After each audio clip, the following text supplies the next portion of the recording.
I feel like I start most of my videos about licensed killers off like this, but I never played Resident Evil. A great gaming sin for millennials, no doubt, but tank controls pissed me off, so I never tried the first few games. RE7 looked interesting, but only because I love the look of 8 feet tall women who could just fucking kill me. RE4 is largely considered not only the greatest in the series, but also one of the greatest games of all time, even landing itself in the personal favorites list of my personal favorite jaded video game critic, Ben Yahtzee Croshaw. But nothing I've ever heard about it has ever made me want to give it more than a passing glance or a watch on the remake for streamers. To that end, I am never-endingly baffled at the portion of this community's utter obsession with trying to give Nemesis a rework. Through context clues and general guesswork, I've gathered that Nemesis is some kind of super biomutant from Resident Evil 3.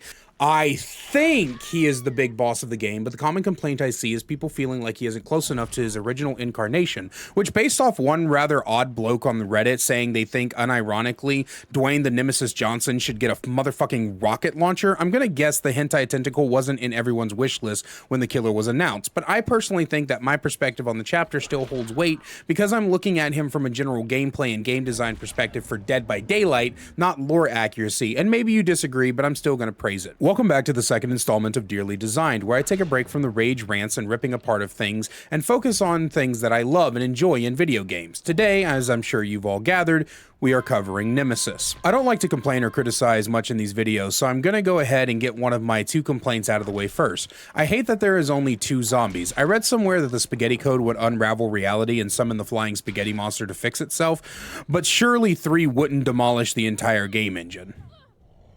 Surely.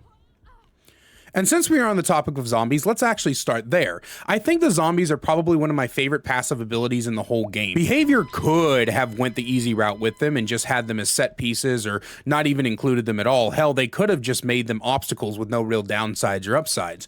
But instead, they are fully interactive with counterplay and a threat level. They are fast enough to harass you off of a gen, but slow enough that it doesn't feel like you're playing against 3 killers in one match. Being able to blind them is cool, even if the blind stun lasts a little too long in my opinion, but being able to kill him with pallets cracks me the fuck up, especially the blood point bonus named Zombie Hunter. Always makes me chuckle a little. I also like how they are passive, with the Nemesis having no real control over them, except being able to despawn them and try to fix their spawn locations. That being said, I think the ability to tentacle them and tier up your power is genius yet subtle design that gives you a true reason to interact with them whether you're playing killer or survivor. Fix the spawn and pathing logic a bit to have them patrol's gens a bit better, and I think we would be good. Let's talk about the atmospheric design for a bit. Back in the Huntress video, I stated that the Huntress has a look and feel like you're being stalked and chased by a true hunter who spent their life growing up in the forest. Nemesis feels like you're being chased endlessly by an unstoppable monster, and I love it. He's so imposing and towering over every other killer in the game, and of course over every survivor.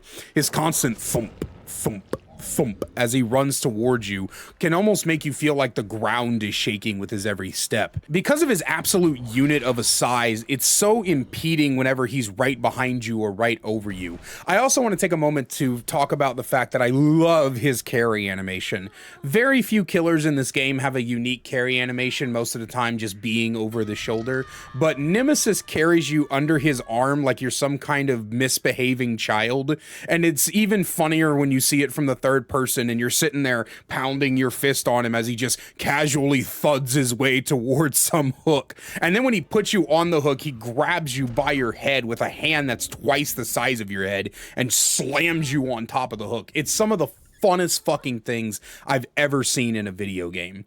And this is gonna sound weird, but I love the fact that his basic attack is a straight up punch. Once again, behavior kills it with the sound design. You can almost feel every bone in a survivor snap as you hear his horrific sound of flesh being hit with a large blunt object. I was playing against a Nemesis one time and he hit a survivor right next to me, and the sound was so satisfying and immersive. It is insane.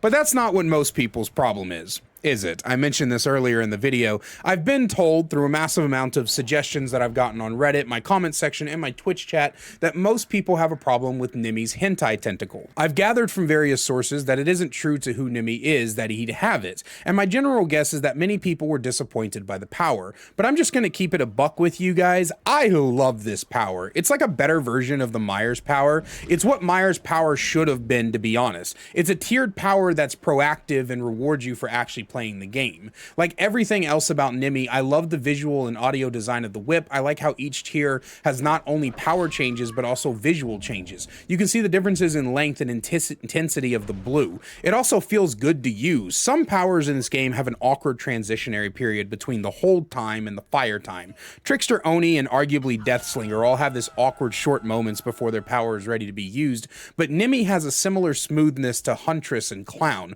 where pulling out the tentacle not only looks and sounds good as it slithers out of his palm with a sickening of flesh separating, but it also is ready to fire fairly quickly, and it easily shifts from the holding animation to the whipping animation. I also like the tiered power structure as well. It feels like he's learning almost. Like Nemi is supposed to be this freshly birthed biomutant, so getting this new power of his and him learning to utilize it at its fullest potential is amazing. I like that eventually it can hit over small walls as well. My second mainstay complaint, however, is definitely how the collision hitbox doesn't seem to work all that well. I'm not sure why crouching behind a wall or the tall side of a pallet stops the very obvious connecting strike from connecting, and sometimes you'll aim for the survivor only to auto snap to the pallet as well, but this is less of a problem with Nemi and more of a problem with Dead by Daylight's hitbox logics as a whole. Someday I'll make a full video on it, but DBD has some serious issues with what you see on screen not lining up with what's actually happening in the game.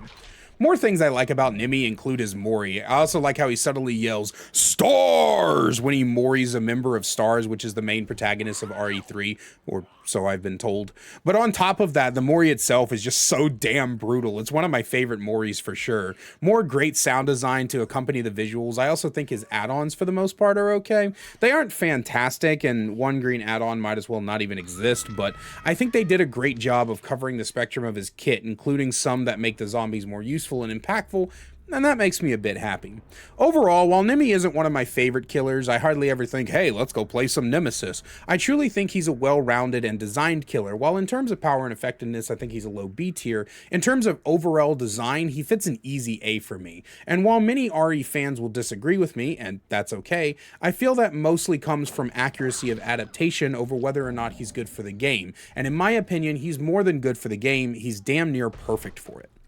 And that's the video, guys. After dealing with an overwhelming amount of idiots in my Oddstarva video and spending a good portion of my last video dedicating more dying brain cells to them, I wanted to sit down and do something fun and relaxing and try to be more positive, because I haven't really done that in a while. I hope you guys enjoyed it, and don't forget to tell me what you think in the comments about Nemi and the video. I love you all, and I'll see you in the next one.